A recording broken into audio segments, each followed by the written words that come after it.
Hey, welcome back to SnS Grills. I'm Jabin from Postal Barbecue, and today I want to show you how to make the most delicious smoked spare ribs using the Slow N Sear Kettle grill. These ribs are smoky, perfectly tender, and packed full of flavor, and I know that they're going to be a hit at your next feast night, so take a look.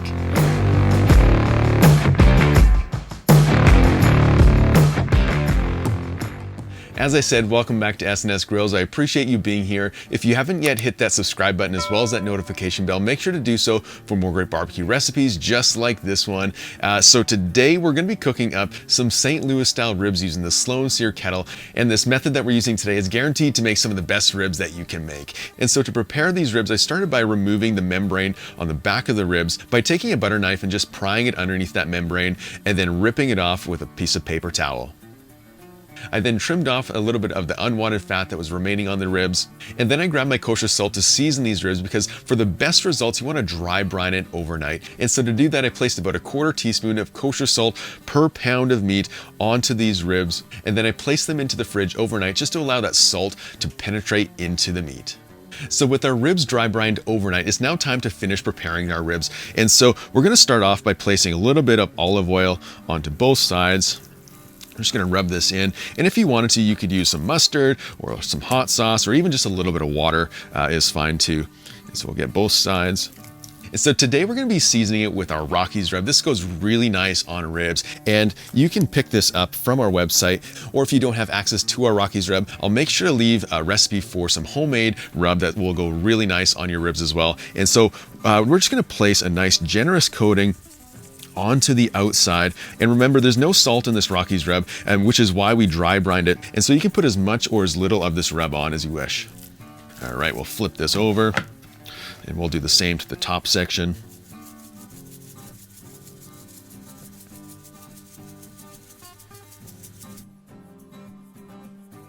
Okay, that looks really nice. And so with our ribs all prepared, let's go ahead and get the Slow N Sear kettle set up for cooking. So today we're using the Slow N Sear and drip and griddle pan, and to get that going I placed in about 12 briquettes into the corner of the Slow N Sear, and I got those coals fully lit. Once they're fully lit, I then filled up the remainder of the Slow N Sear basket with unlit briquettes. I also added hot water to the water reservoir just to add a little bit of steam as it cooks. I then closed the lid and adjusted my top vent about a third of the way open, as well as my bottom vent system was fully closed with a smoke hole also open about a third of the way open. So our grill has settled into about 250 degrees, and we're looking for a range anywhere between 250 and 275 degrees for these ribs today. And so with it all ready to go, let's go ahead and get these ribs onto the grill. So I'm placing these ribs onto the grill opposite the coals, and you'll notice that I also actually bunched them together a little bit. This is just going to help with the cooking process. And so the last thing I'm going to do is add a little bit of apple wood to our coals to add a little bit of smoky flavor. And then I'm going to close the lid, and we're going to begin smoking these ribs for probably about 4.5 hours. We're going to come through partway through to spritz them, and then they're going to finish off when they're good and tender. Our ribs have been cooking for just over 2 hours now, and our temperatures has been consistent around 260 degrees the entire time, and the smell that's coming out of that Slow N Sear kettle is just phenomenal. And so let's open up the grill and take a look. Just look at that. You can see there's some nice color on there. You can see that the surface is starting to dry out just a little bit, and so I'm going to spritz it with a combination of half water, half apple cider vinegar just to hydrate that outside. Then we'll quickly close up that lid, and we're going to continue to cook these ribs between that 250, 270 degree mark, and we'll come back again in about an hour to give another spritz. So another hour and 15 minutes has gone past, giving us a total cooking time so far of 3 hours and 45 minutes. And so let's open up the grill, give it a spritz, and take a look at these ribs. Just look at that color. That smoke has really started absorbing into the ribs. We also have a little bit of bone pulled back, but let's just do a little test.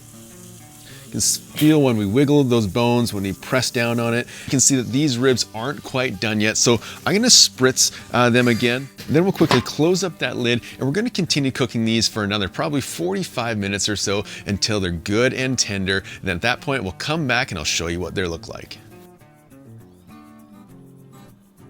So we've been cooking all afternoon and we've just now hit that 5-hour mark, and I've been keeping my eye on these ribs and just sort of checking up on them once in a while to see how they're cooking along. And so let's open up the grill and just take a look to see if they are finally ready to be sauced.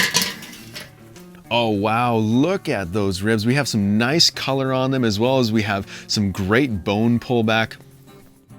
And so I want to show you some of the things that I'm looking for when it comes to knowing if these ribs are done or not. And so the first thing I'm looking for is that bone pullback. You can see that these ones have pulled back about 3/4 of an inch, which is great, as well as you can see some of that rendered fat just starting to pull through those ribs.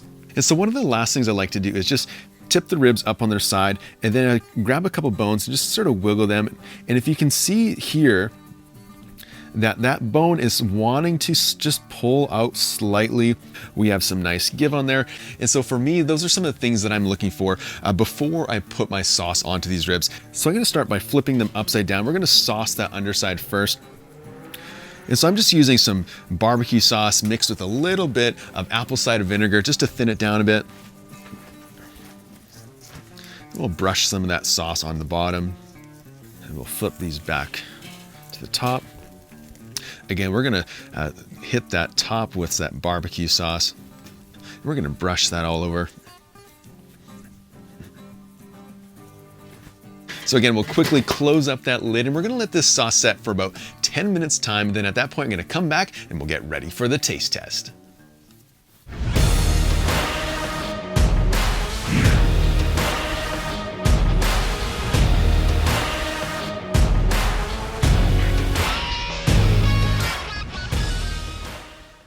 So in just over 5 hours, these smoked ribs used in the Slow N Sear kettle are all done. They're absolutely picture perfect and they smell phenomenal. And so let's slice into them and see how we did.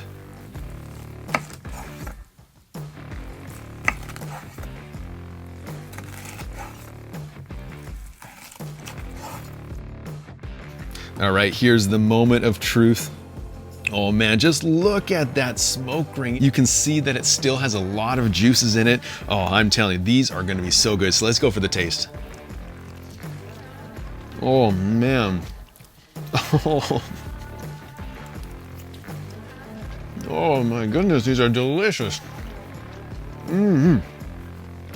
As I expected, these ribs are so delicious. You can see that they came clean off the bone, and the flavor of these ribs are absolutely on point. They're perfectly seasoned from that dry brine, and then you have nice flavor from that Rockies rub mixing with that applewood smoke that we put on these. If you've never tried ribs like this before, make sure to give it a try because they're so delicious, you will not be disappointed. Oh man.